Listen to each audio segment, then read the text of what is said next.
Two Indian Army men have been killed by terrorists in an encounter in Sopore in Jammu and Kashmir. A young Army captain and Jawan have been killed after soldiers were virtually led into a trap by the militants. The encounter began early this morning when special forces arrived at the house where the militants were hiding and were greeted with a flurry of grenades that killed one Jawan and injured several others. The militants, believed to be led by a senior Lashkar commander, then overpowered the army captain and took him captive, later killing him. The bodies of the army men are still believed to be with the terrorists. One militant has also been killed. Well, Nazir has been tracking those developments right through the morning and the day and joins us now. Nazir, some very dramatic details of just how that encounter played out. Yeah, really a crisis situation for the army since morning when they tried to zero in the house where they have got a tip up that two militants are, hiding. But it was highly misleading information they have got. The number of militants was somewhere between 5 to 7. After the initial shootout, two militants managed to escape and militants lobbed at least 5 to 6 grenades on an army party which was led by the paratrooper of elite trooper captain.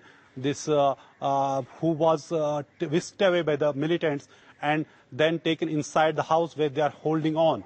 A senior officer called on the mobile phone of the captain. The call was received by a militant. He said, "Captain is with us." The officer offered him a safe passage, but the militant rejected the safe passage and said, "We have killed the captain and we reject the safe passage because we are ready to get killed." So really it caused certainly panic among the security establishment here. So security force have a challenge to retrieve the body of the captain of the elite force from the 1st para battalion. They have the bodies lying with militants since this morning. They are holed up in two houses. At least one militant has been killed. And since this morning, militants have not used the rifles. They have used at least 10 grenades. There have been 10 grenade attacks on the army and the security forces.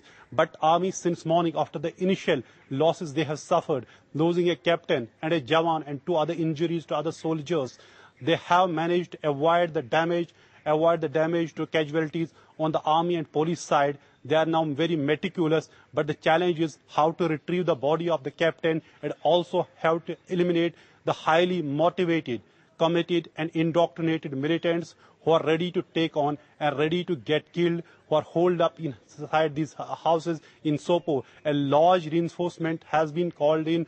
There is a multi-layer security ring across Sopore town. There has been the fierce reports that more militants may come in to fire on the security forces so that militants can manage to escape. As 2 militants, there are reports after the initial shootout, 2 militants have managed to escape, but at least 3 to 4 are still holding on. Our sources tell us the operation is on its decisive phase because army cannot wait for too long. The body of the captain is there, and the bigger challenge for them is to retrieve the body and kill the militants.